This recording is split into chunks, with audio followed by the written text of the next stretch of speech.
Kidlat News Updates. Sa ating mga balita, 2 airport policemen na illegal na dumaan sa EDSA bus lane sinuspinde ng MIAA. Bagong inilabas na harassment incident sa Bajo de Masinloc, nilinaw ng PCG na walang escalation sa parte ng China. Posibleng crowding ng commuters sa Feb 1, pinaghahandaan ng LTFRB. 47 katao sa southwestern China nilamon ng buhay ng landslide. Ako po si Cesar Soriano, kasama ang buong puwersa ng Kidlat News Channel para ihatid ang mga nangunang balita sa buong kapuluan ngayon. Sinuspindi na ni Manila International Airport Authority o MIAA General Manager Eric Ines ang 2 airport police na illegal na dumaan sa EDSA bus carousel nitong Linggo, January 21. Kinilala ang 2 pulis na sina APO2 Raymond Anoran at APO2 Michael Lilis na agarang ipinasuspinde ng MIAA dahil sa nangyari. Nahuling dumaan sa northbound lane ng EDSA busway ang sasakyan ng 2 pulis kung saan kinumpronta sila ng MMDA traffic enforcer.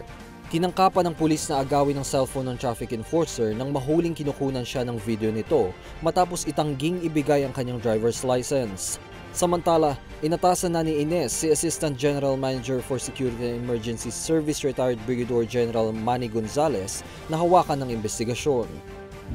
Nilinaw ng Philippine Coast Guard o PCG na walang escalation sa parte ng China dahil nangyari ang pinakabagong harassment incident na malapit sa Bajo de Masinloc bago pa ang agreement ng Pilipinas at China.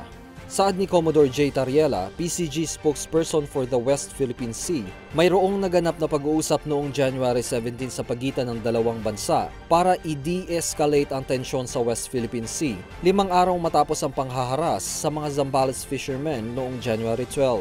Sa nangyaring pag-uusap sa Shanghai para sa regular bilateral consultation meeting noong nakaraang linggo, pinahayag ni na Philippine Foreign Affairs Undersecretary Teresa Lazaro at Chinese Assistant Foreign Minister Nong Rong na nagkaroon ng productive discussions para pakalmahin ang tensyon sa South China Sea.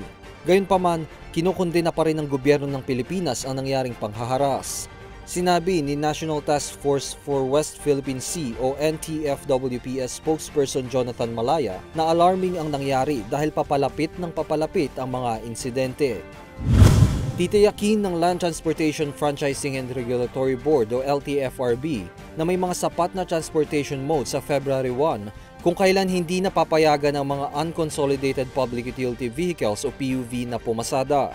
Ayon kay LTFRB Chairman Teofilo Guadiz, meron silang 2 backup plans. Una rito ay ang pagpapadala ng rescue vehicles sa mga lansangan. Ang pangalawa ay bibigyan ng special permits ang ilang mga jeep na pumasada sa ibang mga ruta kung talagang kukulangin ang mga ito. Dagdag ni Guadiz, i-deploy lamang ang mga rescue vehicles ng 1 hanggang 2 linggo dahil inaasahan na mayroon ng sapat na special permits na naipamigay sa mga panahong iyon. Nasa 47 katao ang natabunan ng lupa habang 2 ang patay sa naganap na landslide sa timog kanlurang bahagi ng China ngayong araw, January 22. Sa ulat ng isang state news agency, naganap ang landslide sa Zhejiang County sa Yunnan Province bandang 5:50 ng umaga ngayong Lunes. Nasa 18 kabahayan ang nilamon ng gumuhong lupa at mahigit 200 katao naman ang agad na inilikas sa lugar. Rumisponde na ang mahigit 200 rescue workers para sa paghanap ng nawawala sanhi ng landslide. Para sa Kidlat News Updates, Juan Miguel Soriano nag-uulat. At inyo pong natunghaya ang mga headlines sa nakalipas na mga oras. Manatiling nakatutok sa mga susunod na updates at breaking news. Ako po si Cesar Soriano, kasama nyo sa bawat pagputok ng balita.